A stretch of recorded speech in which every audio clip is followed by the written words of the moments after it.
All right, time to do the rear. I'm gonna do pretty much the same thing. I'm gonna loosen up these lugs, lift the tire off, put a jack underneath the axle, and that gives me room to work. And then I will start loosening things up and we'll go from there.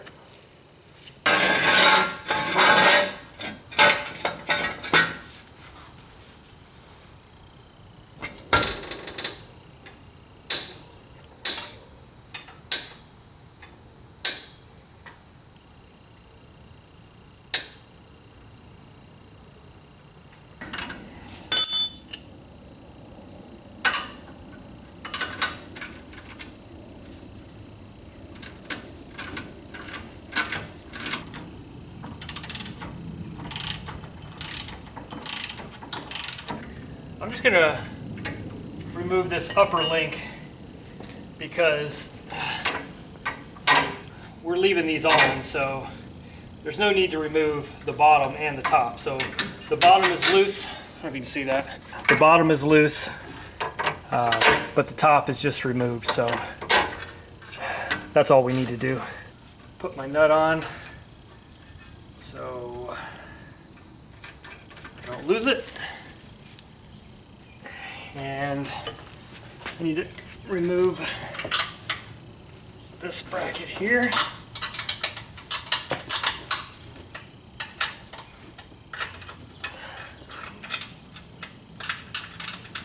All right, that frees that up. I've got this cable right here, which I need to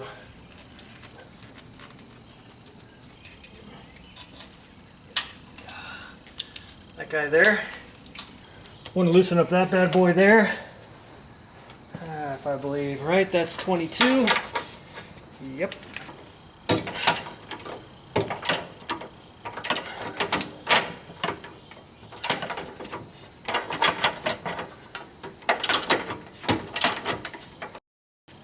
This needs to come completely off.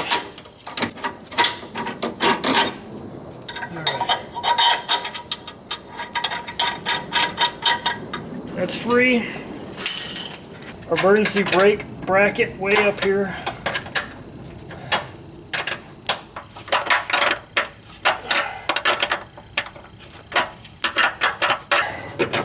That's loose, and now we've got to undo this breather.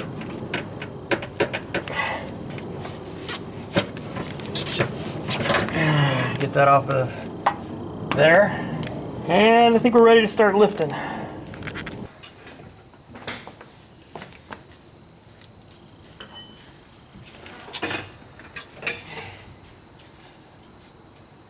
I'm just lifting it high enough that I can easily. So problem is that my jack stand is in the way. So solution to the problem is another quick jack. You want to lift it enough where I can move that jack stand just a smidge. Get that out of there.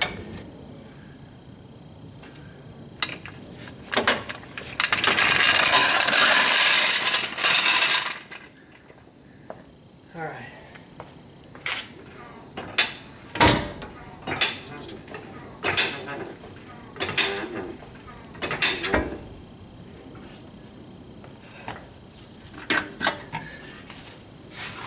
All right, that's free. That's free.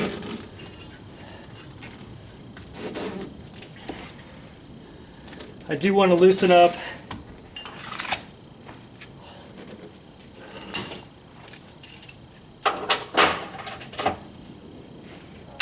these guys.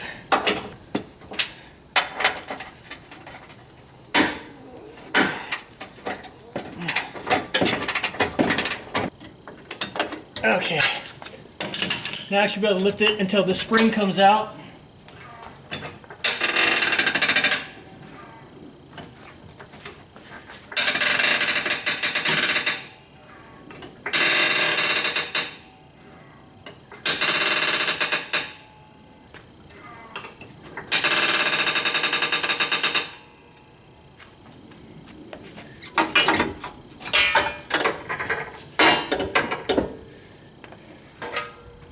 Jack stand for safety.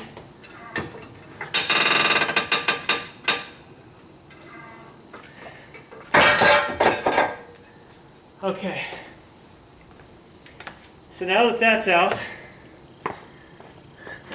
I need to get this piece out right there. This goes on there, and then this is going to go up where that was, but we need to grease this. This is just a white lithium grease I have laying around for my RC stuff. Should be fine. The type of grease isn't super important as long as it's rubber friendly.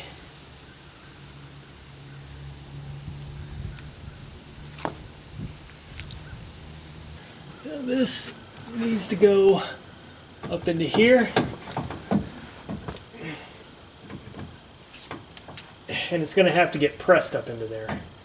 So how do we do that? Well, we use a trick others have used, and that is a block.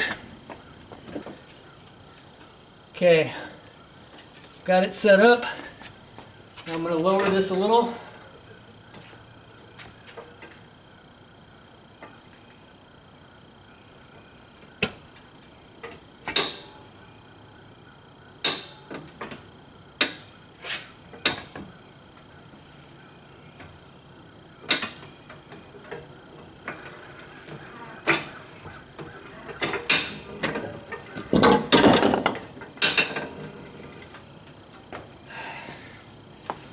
And there we go. It's up in there. That's what we want to see. Now I can take this, get it up in there, and looks like I need to lift just a smidge higher.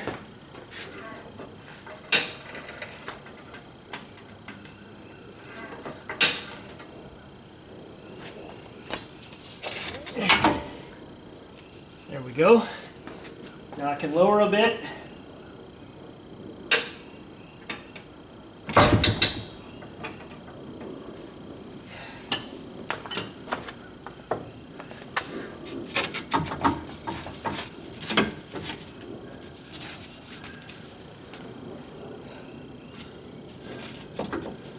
Perfect. And now we'll lower that the rest of the way.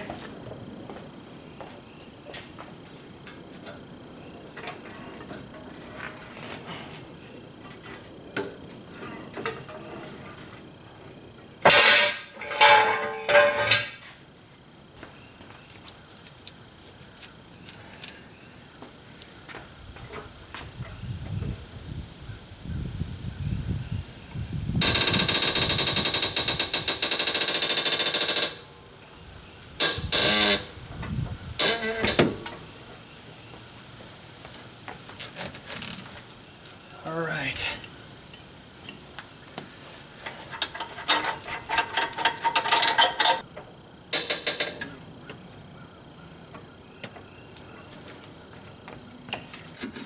There we go.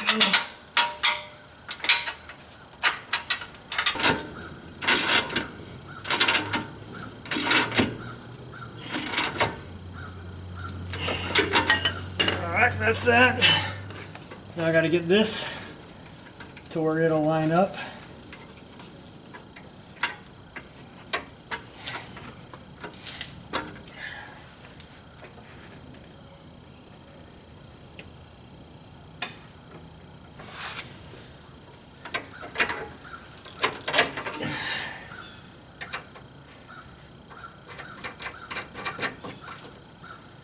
That.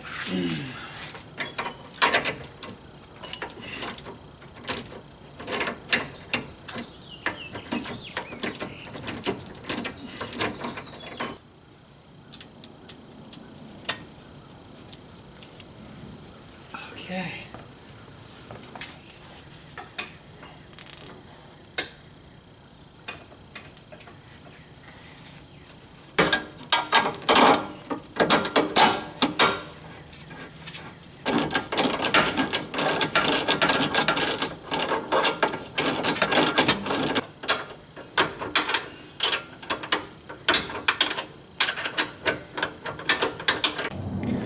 Well, here's the driver's side rear, all complete and ready for the tire. And then I will move on to the other side. I'm not going to show you anything specific on that unless I see anything that's different.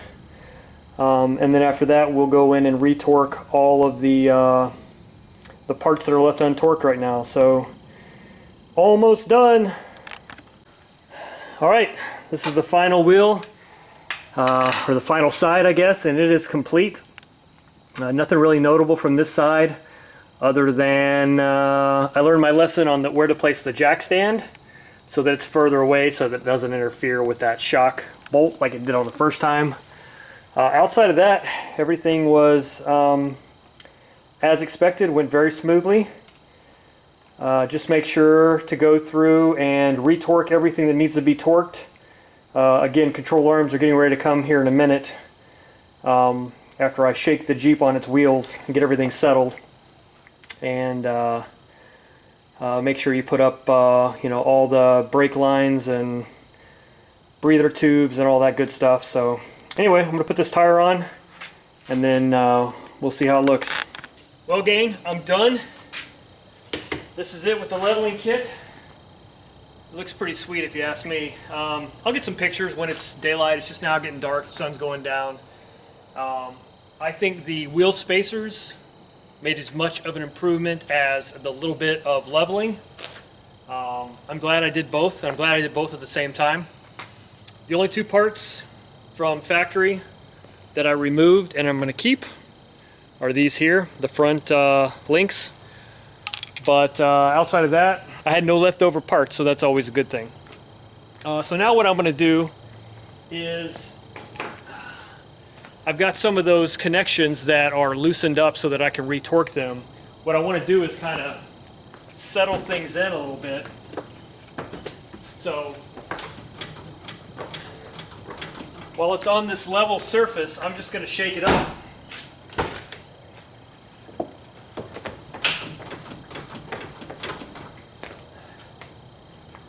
Get it all settled in.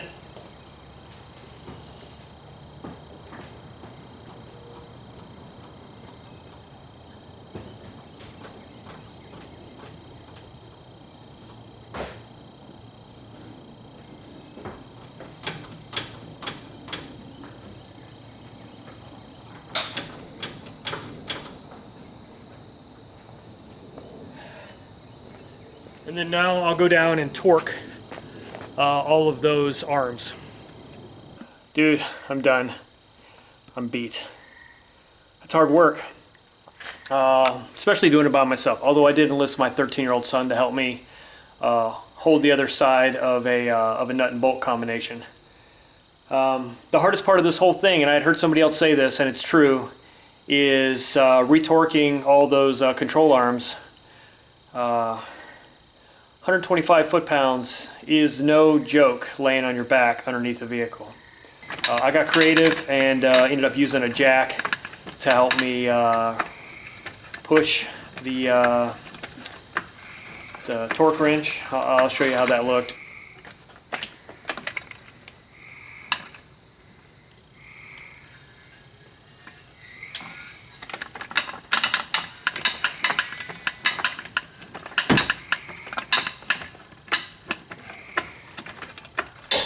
There we go.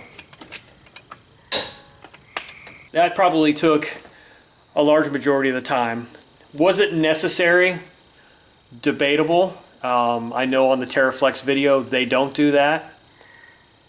Is it a good idea? It can't hurt. Is it necessary for a 2-inch lift? Probably not. Am I glad that I did it? Yeah. Do I wish I didn't? Yeah. You know, the jury's still out, but I did it. And I got them all retorqued down, so that's that. I'm going to grease those Zerks on the front links, and I'm ready for work in the morning. So it's 10 o'clock at night.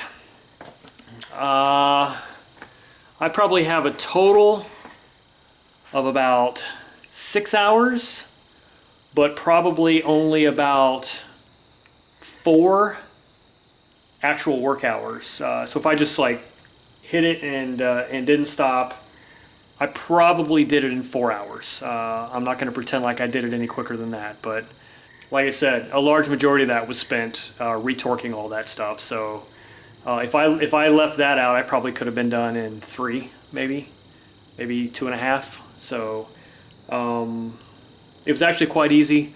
Lifting it up a quarter at a time is the way to go. You saw how easy those springs came out and went back in. Because you can really tweak that axle, actually leave the axle and tweak the suspension as opposed to dropping the entire axle.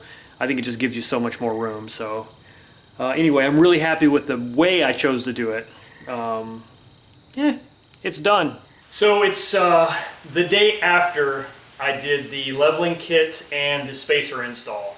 I put more than 50 miles on the Jeep today, so what I wanted to do was go through and check the torque on every single nut and bolt I touched yesterday. So I did that. As a matter of fact, the spacer install, for example, recommends pulling and checking the torque and making sure after 50 miles that's all good. So anyway, I went through the entire thing. The other good thing is it makes sure that I didn't miss anything the day before. I was pretty methodical. I felt like I had it all. I double checked, triple checked, but I get down there today and just make sure that every single bolt is at the torque I expect it to be. That eliminates errors of me missing one entirely. Not likely. More likely is eliminates errors of me incorrectly torquing.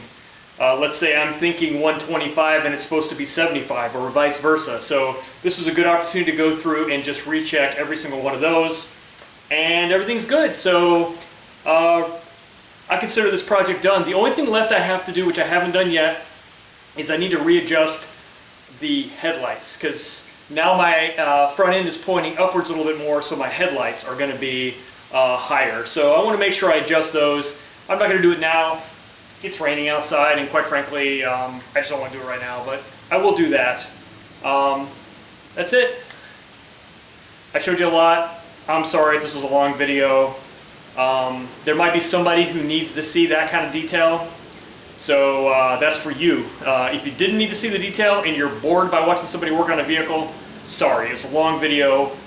Matter of fact, you're probably not even watching this now because this is at the end and you've quit watching by now. So anyway, for those of you that hung in there, thanks for watching. I'll catch you on the next one.